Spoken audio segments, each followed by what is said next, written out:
Singkat kisah, hiduplah seorang anak yang bernama Eisenheim yang merupakan anak dari seorang tukang kayu.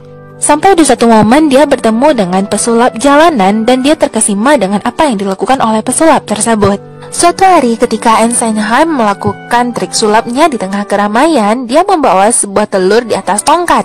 Hal yang dilakukan itu menarik perhatian orang-orang termasuk para bangsawan yang ketika itu lewat di depannya. Salah satunya adalah wanita yang dia cintai nantinya, dia bernama Sophie. Sophie yang merasa tertarik dengan apa yang dilakukan oleh Eisenheim, dia pun menghampirinya. Dan dari situlah mereka akhirnya mulai menjalin pertemanan. Namun pertemanan mereka itu tidak berlangsung lama ketika Sophie diketahui menjalin hubungan dengan anak orang miskin. Keluarganya pun menjemputnya dan menjauhkan Sophie dari Eisenheim. Eisenheim pun menyadari kalau ternyata Sophie adalah anak dari keturunan seorang bangsawan yang memiliki strata jauh di atasnya. Namun mereka yang memiliki rasa satu sama lain masih menjalin hubungan dan dengan secara sembunyi-sembunyi bertemu. Membuktikan rasa cintanya, Eisenheim pun membuat sebuah kalung yang memiliki pendan yang terbuat dari kayu. Ajaibnya lagi, pendan itu juga dibuat dengan teknik sulapnya. Pendan yang awalnya berbentuk lonjong, lalu diputar kedua sisinya dan dibuka. Di sanalah terdapat fotonya Eisenheim. Mereka tetap menjalani hubungan secara sembunyi-sembunyi sampai akhirnya Sophie diketahui oleh keluarganya. Sophie pun ditangkap, diamankan dan dijauhkan dari kehidupannya Eisenheim. Semenjak saat itu, Eisenheim pun pergi dari perkampungannya untuk belajar teknik sulap yang lainnya. Lalu sampailah kita dibawa ke scene di momen saat ini, di mana Eisenheim sekarang sudah memiliki pertunjukannya sendiri. Ini adalah asisten sulapnya. Dia pun mempersilakan Eisenheim yang sekarang sudah terlihat sangat dewasa, dan Eisenheim pun memulai pertunjukannya. Eisenheim bergabung ke kumpulan penonton dan berbicara dengan seorang wanita. Dia meminjam sapu tangan dari wanita tersebut dan memasukkannya ke dalam sebuah kotak kosong. Wanita si pemilik sapu tangan itu disuruh untuk memegang kotak tersebut. Sementara itu dia pun melanjutkan aksinya di panggung. Ya, jeruk yang sedang dimainkannya inilah yang dia buka dan diambil bijinya, dan dia ingin membuktikan bahwa dia bisa menumbuhkan tanaman dalam hitungan detik. Dimulai dari tunasnya lalu tumbuh semakin membesar. Itu membuat seisi gedung opera merasa takjub, termasuk bapak satu ini. Dia adalah kepala kepolisian. Dia sangat mengagumi karyanya Eisenheim. Sampailah pada akhirnya tumbuhan itu tumbuh dengan sempurna dan keluarlah buah-buah jeruk yang layak untuk dimakan. Setelahnya dia juga lalu menyuruh wanita yang tadi memegang kotak yang dia berikan. Ternyata di dalam kotak tersebut sudah tidak ada lagi sapu tangan milik wanita tersebut. Dan sapu tangannya itu sekarang sudah berada di dekat Eisenheim, diterbangkan oleh kupu-kupu. Semua penonton pun dibuat terkagum, lalu mereka pun berdiri memberikan tepuk tangan.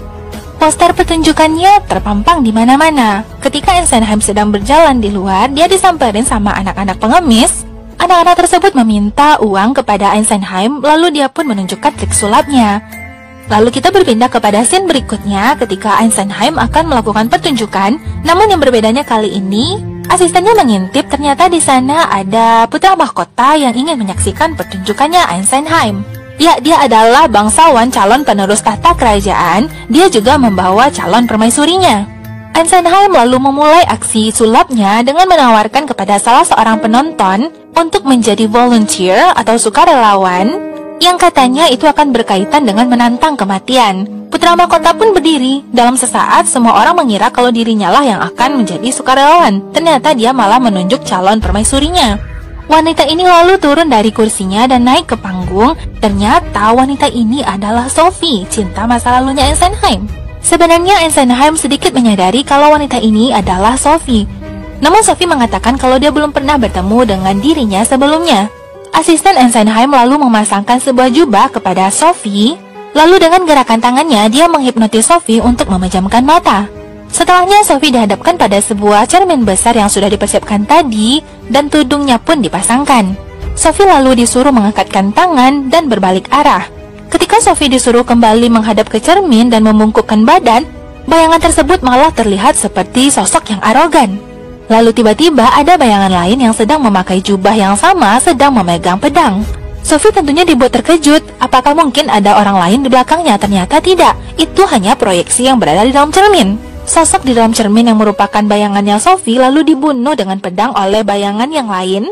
Arwahnya seolah-olah keluar dari dalam cermin dan menghampiri Sophie sehingga Sophie dibuat pingsan. Setelahnya Sophie yang sadar lalu turun dari panggung dan mereka pun diberikan tepuk tangan meriah oleh para penonton.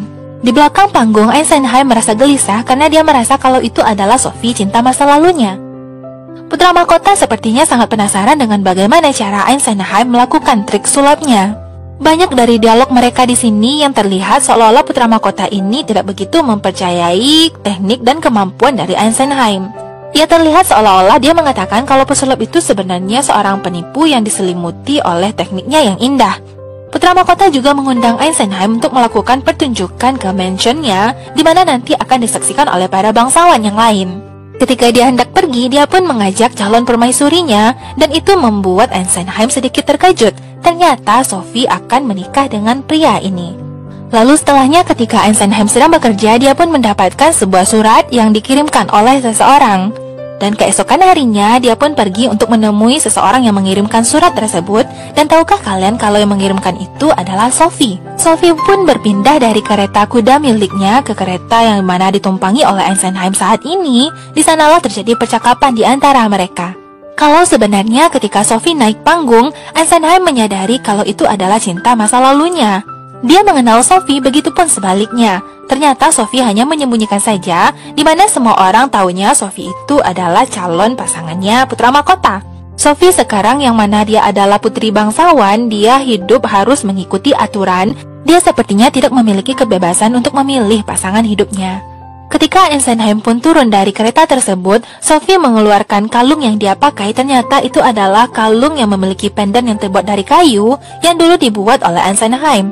Mungkin ya karena Sophie ini adalah keturunan bangsawan dan dia juga akan menjadi permaisurinya putra mahkota, dia dibuntuti oleh mata-mata. Dan orang itu melaporkan ke pihak kepolisian kalau Sophie sudah bertemu dengan lelaki lain. Bapak ini bernama Inspektur Walter ya, kita panggil Bapak Walter aja. Nah, Bapak Walter ini ingin berbicara dengan Eisenheim dan memastikan apa hubungan dirinya dengan Sophie. Karena dia hanya ingin menegaskan bahwa Sophie itu adalah calon permaisurinya putra mahkota. Sampai di akhir pembicaraan pun Eisenheim hanya mengatakan kalau dia dan Sophie hanya berteman.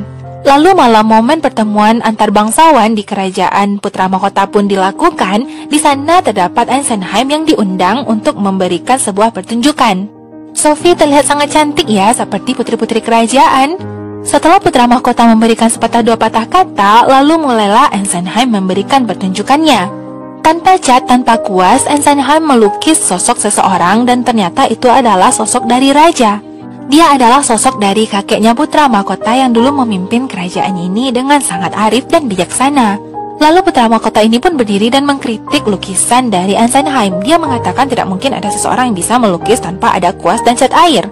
Dia pun lalu mengecek lengannya Eisenheim. Lalu Sophie dan para penonton mengatakan, udahlah nggak usah dicek, lanjutkan saja pertunjukannya. Ketika Eisenheim hendak melanjutkan pertunjukannya, dia mengatakan apakah dia bisa meminjam pedang miliknya putra mahkota. Sembari memegang pedang yang indah tersebut, Eisenheim pun mulai bertanya, apakah kepemimpinan tersebut benar-benar diraih oleh seseorang yang pandai dalam memimpin atau hanya sebuah silsilah keturunan saja? Perkataan itu sepertinya disadari oleh putra mahkota yang mana dia memiliki kepemimpinan atas warisan dari para leluhurnya saja. Lalu Eisenheim pun menaruh pedang tersebut sambil mengatakan kalau dahulu kala ada sebuah kerajaan yang mana itu akan dipimpin oleh seseorang yang bisa meraih dan mengangkat pedang ini dari sebuah batu.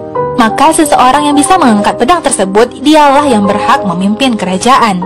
Lalu Eisenheim menyuruh bangsawan yang lain untuk mengetes pedang tersebut. Semua orang bertepuk tangan dan Eisenheim pun lalu mengembalikan pedang tersebut kepada putra mahkota. Putra mahkota yang berusaha untuk mencabut pedangnya sendiri ternyata dia tidak bisa mencabutnya. Apakah itu berarti dia tidak berhak untuk melanjutkan tahta kerajaan? Tatapannya yang dingin seolah-olah mengancam Eisenheim, lalu Eisenheim pun mencabut sihirnya dari pedang tersebut. Pedang tersebut pun akhirnya berhasil diambil oleh putra mahkota ya walaupun dengan sedikit usaha. Putra mahkota merasa dirinya terancam dan ingin Eisenheim dibunuh. Namun hal itu tidak bisa dilakukan, kata polisi ini, karena Eisenheim dicintai oleh semua orang yang suka melihat pertunjukannya. Sophie sempat menghampiri Eisenheim, sepertinya dia merasa sedikit khawatir. Dibuktikan dengan pada malam harinya dia pun datang dengan berkuda ke kediamannya Eisenheim. Dia mengatakan kalau apa yang dilakukan oleh Eisenheim sebelumnya di pertunjukan tadi, itu bisa membuat Eisenheim dalam bahaya. Dia pun menanyakan apa pedulinya Sophie kepada dirinya. Sophie pun yang marah-marah lalu tiba-tiba dicium oleh Eisenheim. Juga Eisenheim yang melihat bahwa Sophie masih memiliki dan memakai kalung yang dulu dia berikan, itu menandakan kalau Sophie masih mencintainya. Mereka merencanakan sebuah pelarian, namun Sophie takut jika mereka suatu saat nanti tertangkap, maka mereka akan dibunuh oleh pihak kerajaan. Karena putra mahkota tersebut adalah seorang yang kejam, dan di masa lalunya dia punya riwayat pernah membunuh seseorang. Dia juga tidak segan-segan untuk berbuat kasar pada wanita. Dan mulai dari titik itulah Eisenheim mulai merencanakan tentang pelarian mereka berdua. Momen di hari berikutnya, Eisenheim ketika dia hendak pergi ke teater miliknya, ternyata dia melihat poster-poster dirinya yang sudah dihancurkan oleh seseorang. Yaitulah para pemimpin yang kejam seperti kerajaan ini. Ketika mereka merasa terancam, maka mereka akan mematikan usaha orang-orang yang berada di bawahnya. Eisenheim lalu dengan sigapnya dia mengambil semua uang yang berada di akun banknya. Dia juga mempersiapkan sesuatu ke dalam koper yang nantinya akan diserahkan kepada seseorang. Tanpa dia sadari, ternyata dia sedang dibuntuti oleh anak buahnya pihak kepolisian, dan diketahuilah bahwa Eisenheim menemui seseorang, yaitu Sophie. Berita tersebut lalu disampaikan oleh anak buah kepolisian kepada polisi Walter. Beliau dengan sigapnya juga pergi ke stasiun kereta api melihat apakah Sophie memang melakukan keberangkatan. Ternyata polisi Walter hanya melihat Eisenheim bersama pria tua. Lalu memang pada akhirnya polisi ini pun menceritakan semuanya tentang permaisuri memang menjalin hubungan dengan Eisenheim. Lalu pada malam harinya, Sophie yang berkuda menuju kediamannya putra mahkota. Dia ini adalah pria yang berhati dingin dan juga sedikit kasar. Sampailah terjadi perdebatan di antara mereka, dan Sophie juga mengatakan kalau sebenarnya dia tidak memiliki rasa kepada putra mahkota. Putra mahkota mengatakan kalau dirinya lah yang berhak menentukan semuanya di sini. Dia sangat tegas kepada Sophie sampai-sampai dia menampar Sophie dan membuat Sophie terkejut. Sophie yang kecewa mengatakan kalau dia ingin mengakhiri hubungan ini dan mengucapkan selamat tinggal. Bapak pengawal tua ini melihat Sophie yang berlari ke kandang kuda di mana dia menaruh kudanya tadi. Juga dia melihat putra mahkota yang menyusul dalam keadaan mabuk. Ternyata Sophie yang keluar dengan berkuda, dia dalam keadaan tidak bernyawa. Dia sudah mati. Itu membuat pengawal ini terkejut, menjadikan dirinya sebagai saksi mata. Eisenheim yang sudah merencanakan pelarian dia bersama Sophie, dia juga sudah menentukan jam ketika mereka akan bertemu. Namun ternyata ketika jam tersebut sudah ditentukan dan Eisenheim menunggu kedatangannya Sophie, dia tidak kunjung melihat kedatangannya. Sampailah keesokan harinya, kuda putih semalam kembali ke istana dan pengawal melihat ada bercak darah di badan kuda tersebut. Pencarian kepada Sophie pun dilakukan oleh semua orang dan pengawal istana. Dalam pencarian tersebut, Eisenheim juga ikut serta. Sampailah mereka di pinggiran sungai, ternyata terdapat jenazah seorang wanita. Semua orang terkejut termasuk Eisenheim, dan dialah orang pertama yang terjun ke dalam sungai untuk mengambil jenazah wanita yang ia cintai. Dirinya sangat bersedih menyadari wanita yang ia cintai sudah meninggal dunia. Tim forensik dan para dokter sudah didatangkan termasuk para kepolisian. Dokter ini mengatakan kalau memang Sophie sudah meninggal dunia. Itu juga dicek oleh polisi Walter. Para polisi ini juga diberitahukan oleh dokter ini bahwa beliau menemukan sebuah batu permata berharga di mayatnya Sophie. Sedangkan Eisenheim hanya bisa bersedih melihat kereta yang membawa jenazah wanita yang ia cintai. Dia pun mengatakan kepada pihak kepolisian ini bahwa dirinya yakin penyebab kematian Sophie adalah putra mahkota. Yang membunuh Sophie adalah putra mahkota, dan aku yakin kalau bapak juga mengetahuinya, kata Eisenheim kepada bapak Walter ini. Eisenheim sendiri mengakui kalau dia akan melakukan pelarian bersama Sophie, yang berarti Sophie akan memutuskan hubungan dengan putra mahkota yang mungkin menyebabkan putra mahkota marah kepada Sophie. Namun kenyataannya disangkal oleh polisi Walter yang mengatakan kalau mereka tidak boleh mencurigai siapapun, apalagi seorang putra mahkota. Tidak kehabisan akal, Eisenheim pun mengundang para ahli sihir untuk membangkitkan nyawa-nyawa manusia yang sudah mati. Malam harinya, Eisenheim kembali lagi mengadakan pertunjukannya yang dihadiri oleh para penggemarnya termasuk salah satunya polisi Walter. Eisenheim menggunakan kekuatannya yang juga didasari oleh sakit hatinya atas kematian kekasih yang ia cintai. Dia memunculkan arwah seseorang yang sudah mati. Para penonton tentunya terkejut dan menanyakan siapa namamu, apakah kamu adalah orang yang sudah meninggal sebelumnya, dari mana asalmu? Arwah seorang pria ini hanya bisa memberitahukan namanya. Ketika dia ditanyakan pertanyaan yang lain, dia tidak menjawabnya, lalu dia pun dibuat menghilang oleh Eisenheim. Para penonton dibuat geger dengan pertunjukan kali itu. Dan ketika mereka keluar, mereka berbondong-bondong pergi ke arah pintu belakang panggung untuk bertemu langsung dengan Eisenheim. Eisenheim pun semakin memiliki banyak penggemar karena dirinya bisa menghubungkan dunia kematian dan dunia manusia. Setiap malam pertunjukannya dia mendatangkan arwah-arwah yang berbeda, dan itu adalah benar-benar arwah, dibuktikan oleh seorang wanita yang naik ke atas panggung dan meraba arwah tersebut, namun tangannya menembus anak kecil ini. Berita tentang ketenaran Eisenheim pun sampai ke putra mahkota, namun dia hanya mengatakan kalau sebenarnya itu semua hanyalah trik sulap. Yang dilakukan oleh Eisenheim terlihat begitu nyata kalau memang dia bisa bertemu kembali dengan arwah mereka yang sudah mati. Karena ini dirasa semakin meresahkan, Eisenheim pun ditahan oleh pihak kepolisian dan dia ditanyai beberapa hal oleh Walter. Eisenheim tidak mengatakan banyak hal, dan ternyata di luar sana sudah banyak penggemarnya Eisenheim yang menginginkan agar Eisenheim segera dibebaskan. Mendengar para penggemarnya yang semakin ribut di luar, Eisenheim pun pergi menemui mereka semua dan mengatakan kalau semua yang dia lakukan adalah hanya trik sulap. Dia tidak benar-benar bisa berkomunikasi atau menerima pesan kematian dari seseorang yang sudah meninggal dunia. Akhirnya para penggemarnya pun pergi, dan itu semua dilakukan oleh Eisenheim agar dia bisa meyakinkan polisi ini, sehingga Eisenheim pun akhirnya dibebaskan. Putra mahkota menginginkan agar Eisenheim ditangkap dan dibunuh, namun tentunya polisi ini tidak bisa melakukan hal itu begitu saja. Namun tindakan benar dari polisi ini malah dipersalahkan oleh putra mahkota. Putra mahkota mengatakan kalau polisi ini tidak bisa dijadikan kaki tangannya dan juga tidak akan dia ajak ke dalam pemerintahannya ketika nanti dia menjadi raja. Malam harinya, putra mahkota yang menyamar sebagai warga biasa, dia pergi dengan polisi Walter untuk melihat pertunjukannya Eisenheim. Seperti apa sih sebenarnya Eisenheim dalam membangkitkan arwah manusia? Dan pada malam itu ternyata dia membangkitkan arwah seorang wanita yang mana itu adalah Sophie, kekasihnya. Semua penonton pun terkejut melihat arwah Sophie dan menanyakan bagaimana Sophie mati. Siapa yang membunuh Sophie? Apakah yang membunuh Sophie adalah putra mahkota? Sophie hanya menjawab, seseorang yang membunuhnya adalah orang yang berada di sini. Sontak itu membuat polisi Walter terkejut, apalagi putra mahkota. Terlihat Eisenheim dengan wajah sedihnya meraih tangan kekasihnya, lalu arwah Sophie pun menghilang. Semua penonton pun ditinggalkan dengan 1000 pertanyaan, apakah penyebab kematian Sophie? Apakah benar dia dibunuh oleh putra mahkota? Polisi Walter yang sekarang ini berada dalam satu kereta bersama putra mahkota, sebenarnya dia juga sudah mencurigai pria ini. Atas permintaan putra mahkota, dia pun menegaskan agar Eisenheim tidak lagi memanggil arwahnya Sophie. Malam berikutnya pertunjukan akan dikawal oleh banyak polisi. Jika Eisenheim masih memanggil arwahnya Sophie, maka dirinya akan ditangkap. Sebelum melakukan pertunjukan, Eisenheim memanggil sahabatnya ini yang juga merupakan manajer dan asisten dia ketika sulap. Dia memberikan sebagian harta kekayaannya, juga memberikan gaji dari pria ini. Eisenheim juga mengatakan kalau pendapatan malam itu semuanya akan menjadi milik sahabatnya ini. Tidak ada lagi yang harus dilakukan oleh sahabatnya ini dalam pertunjukan, maka pada malam ini nikmatilah saja apa yang akan aku tunjukkan. Semua penonton pun berkumpul di gedung opera tersebut, termasuk para polisi juga bapak kepala kepolisian. Ternyata di atas panggung Eisenheim lagi-lagi memanggil arwahnya Sophie. Sophie pun mengatakan kalau dulu sebelum dia meninggal, dia memakai sebuah kalung yang pendennya terbuat dari kayu. Lalu terdengar teriakan di kalangan penonton yang mengatakan siapa sebenarnya pembunuhnya Sophie. Jika sebenarnya pembunuhnya Sophie adalah putra mahkota, maka keadilan harus ditegakkan. Pernyataan menghujat kerajaan semakin sahut-menyahut di antara kalangan penonton, dan itu dirasa semakin meresahkan. Akhirnya, kepala kepolisian ini menyuruh anak buahnya untuk mengamankan panggung dan menangkap Eisenheim. Dia pun menegaskan kepada semua orang atas nama kerajaan, maka Eisenheim akan ditahan. Tentunya itu semakin menimbulkan keributan di kalangan penonton, yang jika Eisenheim ditahan, maka akan semakin nyata bahwa ada kebusukan yang sedang disembunyikan oleh pihak kerajaan.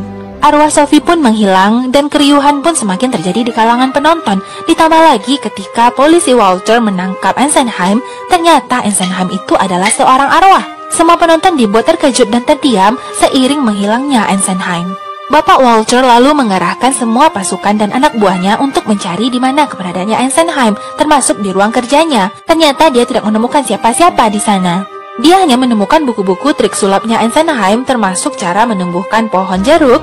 Juga ternyata di dalamnya ada sebuah kertas di mana itu adalah cara membuat pendan kayu yang dibuatnya dulu untuk Sophie.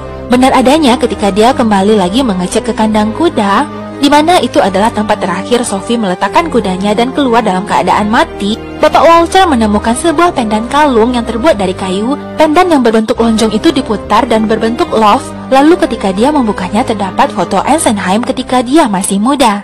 Ditambah lagi ketika foto itu terjatuh, Bapak Walter menemukan batu permata yang lain, yaitu batu permata yang berwarna hijau yang sepertinya itu adalah batu permata yang tertempel di pedang milik putra mahkota. Tepat sesuai dugaan, itu adalah tempat batu permata yang berwarna hijau, lalu yang kecil adalah batu permata warna merah yang ditemukan oleh dokter forensik. Bapak Walter yang memang selama ini sudah mencurigai putra mahkota, dia pun akhirnya semakin yakin bahwa yang membunuh Sophie adalah orang yang diagungkannya, yaitu putra mahkota. Sebenarnya dia dilema ya, karena dia harus mengikuti perintah kerajaan, namun dia juga harus menegakkan keadilan, sebagai prinsipnya seorang polisi. Bapak Walter pun lalu memutuskan untuk langsung pergi bertemu dengan putra mahkota dan mengatakan kalau semua bukti sudah mengarah kepadanya. Sampai terjadi perdebatan di antara mereka karena putra mahkota menyangkal kalau semua itu adalah kesalahannya. Sampai akhirnya dia mengambil pistol miliknya dan menodongkan ke arah polisi Walter. Para polisi berkuda sudah hampir sampai di kerajaan. Putra mahkota semakin terdesak, dia pun menutup pintu dan mengancam polisi Walter. Namun Bapak Walter tetap dengan pendiriannya bahwa yang salah tetaplah salah, meskipun itu adalah seorang calon raja. Keadilan harus tetap ditegakkan. Para anggota kepolisian yang hendak menangkap putra mahkota sudah berada di depan pintu dan menggedor-gedornya. Dan karena ditakutkan atas jatuhnya reputasinya yang ditangkap oleh kepolisian, akhirnya putra mahkota pun memutuskan untuk bunuh diri. Beberapa waktu pun berlalu dan polisi Walter akhirnya memutuskan untuk meninggalkan pekerjaannya. Dia sekarang sudah tidak lagi bekerja sebagai polisi dan sudah keluar sebagai salah satu staf kerajaan. Di jalan, dia tiba-tiba dipanggil oleh seorang anak kecil yang memberikan sebuah file yang ternyata di dalam itu terdapat sebuah cara untuk menumbuhkan pohon jeruk yang merupakan trik sulap miliknya Eisenheim. Dia pun bertanya kepada anak kecil ini, siapa yang memberikannya kepadamu? Dia pun meneriakkan kalau yang memberikan itu adalah Eisenheim. Dia pun segera mengecek apa yang ada di sakunya tadi, yaitu kalung miliknya Sophie. Ternyata kalung kayu itu sudah tidak ada lagi di sana. Kalian lihat kejadian sebelumnya, ada seseorang yang menyenggolnya. Itu adalah Eisenheim loh. Walter berusaha untuk mencari di mana keberadaannya Eisenheim. Dia mengejarnya, namun ternyata Eisenheim sudah lebih duluan masuk ke atas kereta api. Dan dari sinilah kita diperlihatkan tentang adegan sebenarnya yang terjadi, bahwa disinilah plot twist dari film ini. Yang dulu sempat dilihat oleh polisi Walter yang sedang berbicara dengan Eisenheim, dia adalah dokter bayaran yang diutus oleh Eisenheim. Dialah yang mengatakan kalau Sophie sudah meninggal dunia, juga memperlihatkan batu permata berwarna merah yang merupakan batu yang terletak di pedang miliknya putra mahkota. Eisenheim juga memberikan ramuan kepada Sophie yang nantinya bisa diminum Sophie seolah-olah dia terlihat mati. Mengetahui kebiasaan putra mahkota yang suka meminum minuman arak, Sophie pun memasukkan sebuah ramuan yang membuat putra mahkota semakin mabuk.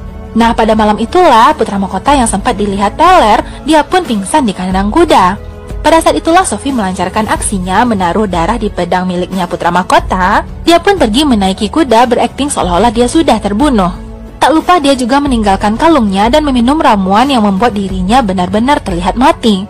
Namun keesokan harinya ketika Eisenheim sudah menemukan mayatnya Sophie, dia pun memasukkan ramuan penangkal racun, sehingga itu membuat Sophie kembali tersadar. Bapak Walter pun akhirnya menyadari semua triknya Eisenheim yang akhirnya bisa membawa lari kekasih yang ia cintai.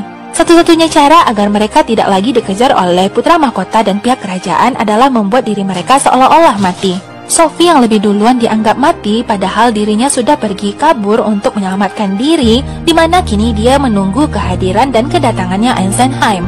Bapak Walter tidak marah, malah dia semakin kagum dengan apa yang direncanakan oleh Eisenheim. Dia tidak pernah ingin membunuh putra mahkota. Kematian putra mahkota adalah murni akibat ulahnya sendiri. Film pun berakhir dengan Eisenheim yang kembali bertemu dengan kekasihnya, dan mereka pun bisa menjalani hidup dengan bahagia.